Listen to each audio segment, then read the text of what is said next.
আসসালামু আলাইকুম রহমতুল্লাহি ওবারকাতু।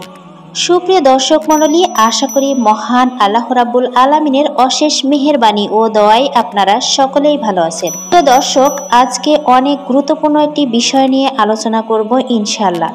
আমাদের প্রত্যেকের পরিবার নিয়ে চলতে হয়। মানুষকে সৃষ্টি করেছেন মহান আল্লাহ রাব্বুল আলামিন একটি উন্নত মানের সমাজবদ্ধ জীব হিসেবে। কখনো মানুষ একাকী বসবাস করতে পারে না, তাকে পরিবার, সন্তান, সন্ততি, বাবা মা, আত্মীয় স্বজন, প্রতিবেশীদের সঙ্গে সঙ্গবদ্ধ হয়ে বসবাস করতে হয়। তাই আমাদের সবাইকে নিয়ে চলতে হয়। মহান রাব্বুল আলামিন আমাদের একটি অন্যতম নিয়ামত দিয়েছেন। পবিত্র কোরআনে বলেছেন, সেটি হলো স্ত্রী। পরিবার, সন্তান, সন্ততি এগুলো হচ্ছে পৃথিবীর সৌন্দর্য। মানুষের জন্য দুনিয়ার সৌন্দর্য হলো স্ত্রী, সন্তান, সন্ততি ও পরিবার পরিজন। প্রিয় দর্শক, এই জন্য আমাদের একটি কাজ করতে হবে, যে কাজটি করলে স্বামীদের আয়ু বৃদ্ধি পাবে, রিজিক বৃদ্ধি পাবে এবং পুত্রবধূ বা স্ত্রী যদি কাজ করে স্বামীর আয়ু কমে যাবে, স্বামীদের পরিবারে বিশৃঙ্খলা, বিভেদ সৃষ্টি হবে। প্রিয় দর্শক, আজকে আমি হয়তোবা আপনাদেরকে যে বিষয়টি নিয়ে আলোচনা করব, সেই বিষয়টি আপনার কাছে খুব সাধারণ ও খুব সূক্ষ্ম বিষয় বলে মনে হতে পারে। অনেকে গুরুত্ব দিয়ে থাকেন, অনেকে গুরুত্বহীন মনে করে থাকেন, কিন্তু পরিবারের মধ্যে সুখ শান্তি আনার জন্য অত্যন্ত গুরুত্বপূর্ণ। আসুন জেনে নিই কোন কাজগুলো করলে এই সমস্যাগুলো বেশি হয়। একসাথে চলতে গেলে স্বামী স্ত্রীর মধ্যে মনোমালিন্য হতেই পারে, এবং বাবা মার সাথে অথবা আপনার শ্বশুর শাশুড়ি, স্ত্রী শ্বশুর শাশুড়ির সাথে আপনার বাবা মায়ের সাথে স্ত্রীর সম্পর্কের অবনতি হতে পারে, টানাপোড়ানো হতে পারে। সুতরাং আপনার স্ত্রীর সাথে যদি মায়ের, ননদের, ভাইয়ের, বাবার কোনো কথা কাটাকাটি বা মনোমালিন্য হতেই পারে, আর এসব যদি আপনার স্ত্রী আপনার কাছে বলে দেয়, তাহলে আপনার আয়ু কমে যাবে, আপনার রিজিক কমে যাবে, আপনার হায়াত ও বরকত কমে যাবে। সুতরাং স্ত্রীদের উচিত হবে কোনো কিছু ঘটলে সাথে সাথে তুচ্ছ বিষয় নিয়ে স্বামীর কাছে বলে না দেওয়া, একান্তই জানার প্রয়োজন মনে না করলে। এবার আসুন এর মূল বিষয়টি ব্যাখ্যা করি। রাসূল সাল্লাল্লাহু আলাইহি সাল্লাম বলেছেন, পৃথিবীর যত নিয়ামত আছে সবই ক্ষণস্থায়ী, এবং এই সকল সম্পদ ও নিয়ামতের মধ্যে পৃথিবীর সর্বোত্তম নিয়ামত হচ্ছে দিনদার, নেককার, পরহেজগার স্ত্রী। রাসূল সাল্লাল্লাহু আলাইহি সাল্লাম এই জন্য দিনদার, নেককার, পরহেজগার স্ত্রীর কথা বলেছেন, কেননা দিনদার স্ত্রী ধৈর্যশীল হয়। স্ত্রীদের ধৈর্যের মাপকাঠিতেই দিনদারিত্ব পরিমাপ করা হয়। সুতরাং যে স্ত্রী যত বেশি ধৈর্যশীল, সেই তার স্বামীর জন্য সবথেকে বড় সম্পদ। একজন ধৈর্যশীল স্ত্রী পারে পরিবারের ছোটোখাটো বিষয় নিয়ে স্বামীকে না জানিয়ে নিজে নিজে হজম করার ক্ষমতা। একজন ধৈর্যশীল স্ত্রী জানে কোন কথা স্বামীকে বলা উচিত আর কোন কথা স্বামীকে বলা উচিত নয়। একজন ইমানদার ধৈর্যশীল স্ত্রী জানে স্বামীর ভালোর জন্য কি করা উচিত।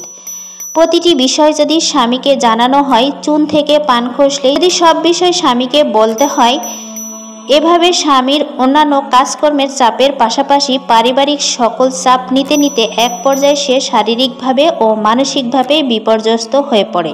আর এই ব্যাখ্যায় আলেম ওলামাগণ বলে থাকেন যে স্বামীর অকাল মৃত্যু হয়, যদিও এটি কোরআন সুন্নাহ স্পষ্ট বলা নেই, কিন্তু এই কাজটি অত্যন্ত ঘৃণিত কাজ, আর এই কাজটি আল্লাহ তাআলা পছন্দ করেন না বলেই পবিত্র কোরআনে একাধিকবার বলেছেন, ইন্নাল্লাহা মাস সাবিরিন, নিঃসন্দেহে আমি ধৈর্যশীলদের সাথে আছি। প্রিয় ভাই ও বোনেরা, যে সকল বোনেরা শুনছেন, আপনারা অবশ্যই বিষয়টিকে আমল করার চেষ্টা করবেন, এবং ভাইরা শুনছেন, তারা আপনার স্ত্রীদেরকে বিষয়টি বোঝাবেন। অনেক পরিবারের স্ত্রীরা অনেক বদমেজাজি হয় এবং শ্বশুর শাশুড়িরা অনেক বদমেজাজি হয়ে থাকে, অথবা উভয়েই খুব বদমেজাজি হয়ে যায়। এই জন্য কিছু হলেই দুজনের ঝগড়াঝাটি লিপ্ত হয়।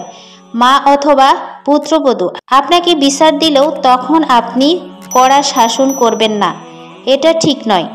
আপনার উচিত আপনি তাদের বুঝিয়ে ভালো পথে আনবেন। হয়তোবা আপনার আয়ু কমে যাবে এবং আপনার বিভিন্ন প্রকার সমস্যা হবে। মনে রাখবেন, পারিবারিক এই সংকটে কোনোভাবেই আপনাকে উত্তেজিত হওয়া যাবে না। উত্তেজনা আসলেই কেটে পড়ুন সেই স্থান থেকে। কেটে পড়ুন অন্তত 4 বা 6 ঘন্টা। 2-3 দিন পরে সমস্যা নিয়ে আবার কথা বলুন, এবং ঠান্ডা মাথায় কথা বলবেন। উত্তেজিত হবেন না। আপনার কাছে যে অভিযোগ পেশ করেছেন, হোক আপনার স্ত্রী বা মা, সে যেই হোক না কেন, আপনাকে উত্তেজনা পরিহার করে চলতে হবে। আপনাকে শান্ত হবার জন্য বলতে হবে। এ বিষয়ে হজরত মুহাম্মদ সাল্লাল্লাহু আলাইহি সাল্লামের একটি ঘটনা আপনাদেরকে বর্ণনা করছি। একবার সাহাবা আজমাইনদের আল্লাহ রাসূল দাওয়াত দিয়েছিলেন। অতবার ভিতরে মা আয়েশা রাদিয়াল্লাহু তাআলা আনহু কোনো একটি বিষয়ে অভিমান করে একটু রাগান্বিত হয়ে তরকারির বাটি মেঝেতে ফেলে ভেঙে ফেললেন। চারপাশে ছড়িয়ে ছিটিয়ে তরকারি পড়ে রইল। সাহাবায়ে আজমাইন এই ঘটনা হত বিমম্বিত হয়ে গেলেন। আল্লাহ রাসূল মিষ্টি হেসে সাহাবায়ে আজমাইনদের বললেন, না, এরকম কিছুই নাই। আয়েশা আজকে আমার উপর একটু অভিমান করে আছে, কিছুক্ষণের মধ্যেই ঠিক হয়ে যাবে। আপনারা বসুন। সুবহানাল্লাহ। দেখুন কতটা ধৈর্যের সাথে তিনি বিষয়টিকে মোকাবেলা করলেন। সুতরাং প্রতিটি স্বামীর উচিত হবে চূড়ান্ত ধৈর্য ধারণ করা। মনে রাখবেন, আপনার স্ত্রী এবং মায়ের মধ্যে যত ধরনের মনোমালিন্য হোক না কেন, আপনি কোনোভাবেই এই বিষয়কে সিরিয়াসভাবে নেবেন না। যদি আপনি সিরিয়াসলি নেন, তবে বুঝবেন আপনি শয়তানের উপর স্মরণ করছেন। পরিবারের এক ছাদের নিচে বসবাস করতে গেলে একটু আধটু মনোমালিন্য হবে। আপনি যাকে বোঝান না কেন, আপনাকে আদবের সাথে বোঝাতে হবে।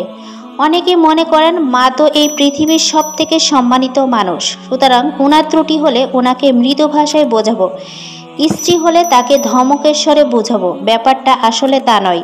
আপনার মায়ের সাথে যেমন আপনাকে মৃদু আচরণ করতে হবে, স্ত্রীর সাথেও ঠিক একই আচরণ করতে হবে। ইসলামে এই শিক্ষাই দিয়েছেন, রাসূল সাল্লাল্লাহু আলাইহি সাল্লামও এই শিক্ষাই দিয়েছেন। তাই আপনাকে ওনার অনুসরণ করতে হবে। আল্লাহ রাব্বুল আলামিন আমাদের পরিবারকে জান্নাতের টুকরা বানিয়ে দিন, আমিন। তো বন্ধুরা, এই ছিল আমাদের আজকের ভিডিওটি ভালো লাগলে অবশ্যই লাইক, কমেন্ট এবং সাবস্ক্রাইব করবেন। এবং ভিডিওটির বিষয়ে আপনাদের যদি কোনো মতামত থাকে তাহলে কমেন্ট করে জানাবেন। দেখা হচ্ছে পরবর্তী ভিডিওতে। সেই পর্যন্ত সকলেই ভালো থাকুন, সুস্থ থাকুন। আল্লাহ হাফেজ।